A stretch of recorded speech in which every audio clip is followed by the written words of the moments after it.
کی توفیق عطا فرمائے، آپ کو حق بات سننے کی توفیق عطا فرمائے۔ آج بات کریں گے نبی پاک صلی اللہ تعالی علیہ وسلم کی مبارک زندگی، جو کہ ہمارے لیے بہترین نمونہ ہے، اور قرآن پاک کے اندر اس کا ذکر اللہ تعالیٰ نے 21ویں پارے میں کیا ہے۔ کون سا پارہ ہے؟ 21۔ پارہ بھی 21واں ہے اور آیت نمبر بھی 21 ہے۔ پارہ بھی 21، آیت نمبر بھی 21۔ رب کہتے ہیں سنیے، فرمایا لقد كان لكم في رسول الله أسوة حسنة لمن كان يرجو الله واليوم الآخر وذكر الله كثيرا۔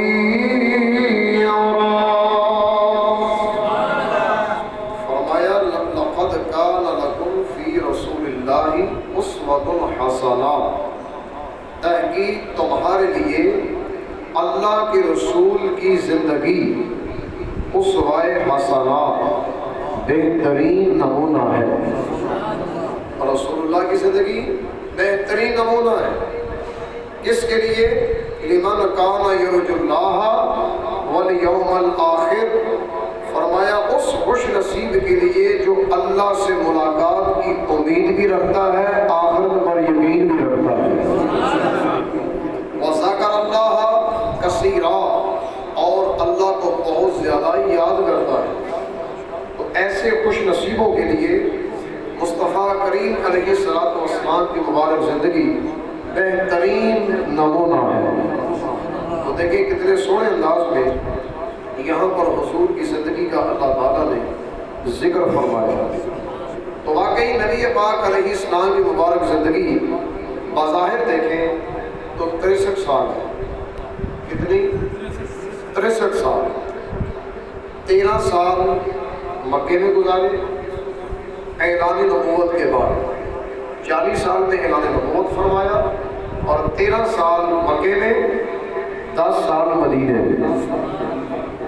10 سال مدینے میں، 13 اور 10 23، 40 اور 23 63۔ تو نبی پاک کی مبارک زندگی 63 سال ہے۔ دیکھیں 13 سال رہے مکے میں، تو مکے کو خوشحال کر دیا۔ آپ کی زندگی نے مکہ خوشحال بنا دیا۔ حالانکہ مکے میں تو بنجر زمین ہے، اور کیا ہے؟ کچھ بھی نہیں سوائے آب زمزم کے، لیکن جب سے مصطفیٰ کے قدم لگے ہیں مکہ خوشحال ہو گیا ہے۔ اور اللہ تعالیٰ نے اس مکے کی قسم بھی بیان کی، فرمایا لا اقسم بهذا البلد وانت حل بهذا البلد، فرمایا مجھے اس شہر کی قسم جس شہر کے اندر میں نے اپنا سونا محبوب پیدا کر دیا۔ تو شہر مکہ کی قسم اللہ تعالیٰ نے بیان کی۔ اس کا مطلب یہ ہے کہ مکے کو عظمتیں بھی رب نے اس لیے دی کہ مکے میں مصطفیٰ پیدا ہو گئے، اس لیے مکے کو خوشحالی مل گئی۔ اب حضور کی 13 سالہ زندگی جو مکے میں تھی، وہاں تو کافر بھی تھے، یہودی بھی تھے، بت مت بھی تھے، اور سامنے رکھ کے بتوں کو پوجنے والے بھی تھے۔ حتیٰ کہ ان بدبختوں نے 300 سے زیادہ بت بیت اللہ کے اندر رکھے ہوئے تھے، اور اپنا اپنا ان کو خدا بنائے بیٹھے تھے۔ بہرحال بتوں کی گندگی سے، کفر کی گندگی سے میرے آقا نے نکال کر نور اسلام ان کے سینوں میں بھر دیا، نور اسلام بھر دیا۔ کوئی آتا ہے نا تو کہتا ہے حضور یہ درخت چلے تو میں ایمان لاؤں گا۔ آقا فرماتے ہیں ٹھیک ہے، جا کے تو کہہ دے، میری بات اس کو جا کر تو بتا دے، آگے درخت کا کام ہے چل کر رہا۔ تیری خواہش ہے نا میں اسلام قبول کروں، شرط یہ ہے درخت چل کر آئے تو جا کر میری طرف سے اس کو سنیا دے دے کہ تجھے مصطفیٰ بنا رہے ہیں۔ تو آقا علیہ السلام کے کہنے پر جب ایک کافر کو یہ حکم ملا تو کافر جا کر اس درخت کو کہتا ہے تو درخت چل کر مصطفیٰ کے قدموں میں آتا ہے،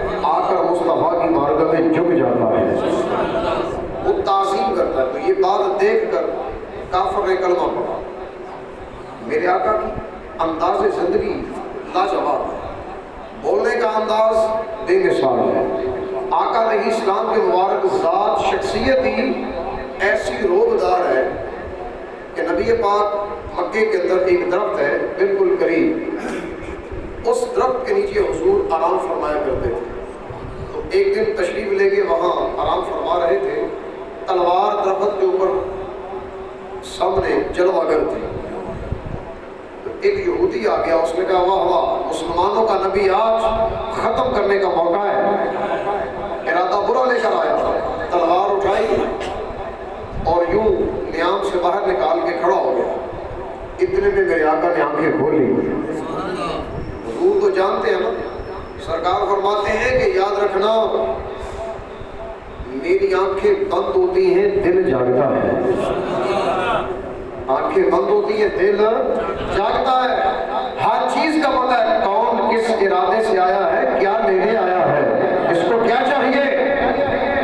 उसने तलवार निकाली और कहा है मोहम्मद सल्लल्लाहु अलैहि वसल्लम, आज मेरे वार से तुम्हें कौन बचाएगा। उस वक्त जब तलवार भी काफिर ने लटकाई हुई हो, बिल्कुल नियाम से बाहर हो, मारने के बिल्कुल करीब हो, तो खौफ होता है कि नहीं होता। लेकिन याद रखना कि तुम्हारे नबी खौफज़दा नहीं हुए जिंदगी में, कभी भी डर नहीं दिल में आया। क्यों? डर तो उसके दिल में आए जो लोगों से डरता है। डर तो उसके दिल में आना चाहिए जो लोगों से डरता है। और मेरे मुस्तफा के दिल में डर कैसे आ सकता है? उनको डर किसी बंदे का नहीं, उनको डर रब्बुल जलाल का है। तो जिस दिल के अंदर रब का खौफ हो वो किसी से नहीं डरता। तो मेरे आका ने बिला ताखीर फरमाया, मुझे अल्लाह बचाएगा। अल्लाह, ये लफ्ज़ अल्लाह है, इसमें जलालत, इसमें आज़म। जो अल्लाह के वली होते हैं यही इसमें आज़म की तलकीन करते हैं अपने मुरीदों को, हर को नहीं, जो संभाल सके। जैसे हज़रत ख्वाजा जुनैद बगदादी रहमतुल्लाह अलैह, आपके पास एक बंदा आ गया, कहता है जी मुझे इसमें आज़म दें। फरमाया ऐसा ना कहो, इसमें आज़म संभालना हर बंदे की औकात नहीं है। कहने लगा नहीं मुझे चाहिए। फरमाया ना, नहीं दिया जाएगा। कहने लगा नहीं मुझे चाहिए। फरमाया अच्छा चलो ठीक है, एक डब्बा ले आओ। वो डब्बा लेकर आया, आपने उसके अंदर कोई शय रखी और फरमाया जाओ फलां को दे के आओ। रास्ते में इस डब्बे को खोलना नहीं।